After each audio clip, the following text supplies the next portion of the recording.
Enjoy a narrated virtual tour of the trainer aircraft exhibited at the National Museum of the United States Air Force. See photos and videos that cover some 20 aircraft that the Air Force used to train American pilots. The museum is free to visit and located on the Wright-Patterson Air Force Base in Southwest Ohio. The Curtiss JN-4D Jenny was America's most famous World War I training airplane. It was generally used for primary flight training, but some Jennies were equipped with machine guns and bomb racks for advanced pilot training.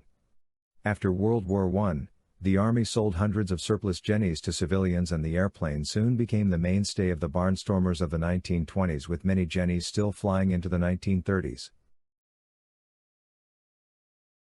The Standard Aircraft Company J-1 was a primary trainer used by the U.S. Army Air Service to supplement the JN-4 Jenny. Its four-cylinder engine was unreliable and vibrated badly.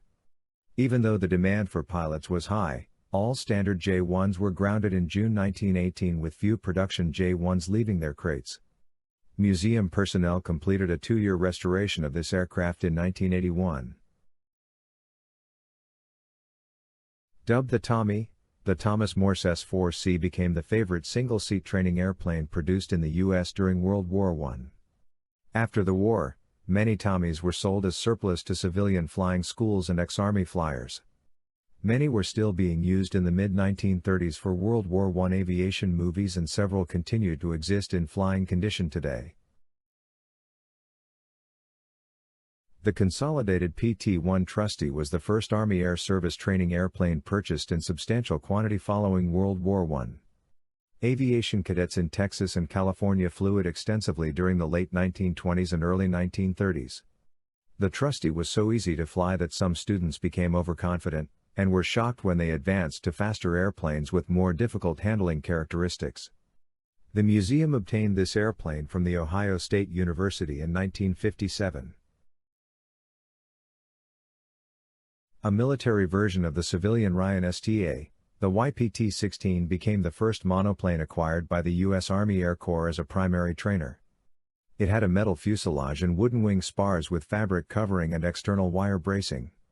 This aircraft is a Ryan STA withdrawn from the YPT-16 production run, so it was never owned by the Air Corps. Fairchild developed the PT-19 in 1938 to satisfy a military requirement for a rugged monoplane primary trainer. Its speeds were higher than earlier trainers and its wing loading more closely approximated that of combat aircraft, so its flight characteristics demanded more precision and care. Its virtues were that it was inexpensive, simple to maintain and, most of all, had no issues. The Ryan PT-22 Recruit was the main military version of the commercial Ryan ST. Ryan's PT series was heavily used throughout the war years with both military and civil schools, but was retired from the Army Air Force with the end of the war. This airplane was restored by Purdue University's Department of Aviation Technology. The Vultee BT-13B Valiant was the most widely used Army Air Force basic trainer during World War II. Compared with the primary trainers in use at the time, it was considerably more complex. The Valiant was faster, heavier, required the student pilot to use two-way radio communications, operate landing flaps and control a two-position variable pitch propeller. This aircraft is a North American NA-64 that is similar to the BT-14 basic trainer and is one of a group of aircraft originally built for the French. When Germany defeated France in 1940, undelivered NA-64s were diverted to the Royal Canadian Air Force, where they served as Yale Mark I flight and radio operator trainers. This exhibit demonstrates what could happen to a cadet pilot when taxiing his BT-14 with the wind from behind and applying his brakes too hard. The North American Texan was originally designated AT-6 and was redesignated as T-6 Texan in 1948. While it was primarily used as the sole Air Force single-engine advanced trainer into the early 50s, the museum's T-6 served as a forward air control T-6 Mosquito during the Korean War and to a lesser extent in Vietnam. The Curtiss AT-9 Jeep Advanced Trainer bridged the gap between single-engine trainers and twin-engine combat aircraft. The Jeep was purposely designed to be less stable and proved to be difficult to fly or land, making it particularly suitable for teaching new pilots to cope with the demanding flight characteristics of a new generation of high-performance multi-engine aircraft. Because of its difficult flying characteristics, the AT-9 was not offered for sale to civilians after the war, although many non-flying examples were given to ground schools for training purposes. Beech Aircraft designed the AT-10 Wichita as an advanced multi-engine trainer that could be easily manufactured on a large scale. Part of the Air Corps requirement was that the aircraft consist of non-strategic materials, resulting in the Wichita being built primarily with wood.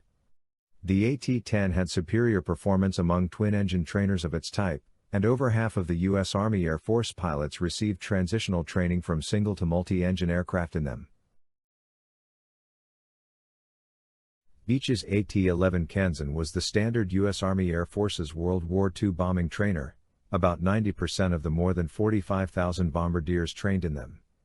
After September 30, 1943, Kansans usually carried a Norden bomb sight and a C-1 automatic pilot, allowing bombardier students to guide aircraft during the bombing run. This aircraft is painted to represent a trainer in service during the autumn of 1943. North American designed the T28 Trojan to replace the World War II-era T6 Texan advanced trainer.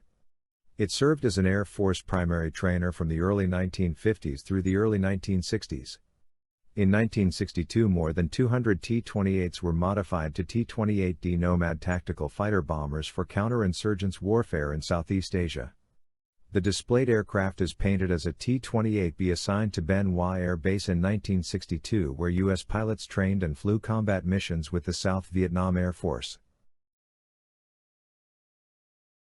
The two-place Lockheed T33 Shooting Star was used as an advanced trainer for pilots who were already qualified to fly propeller-driven aircraft. It was later used for such tasks as drone director and target towing, while some countries used them as combat aircraft.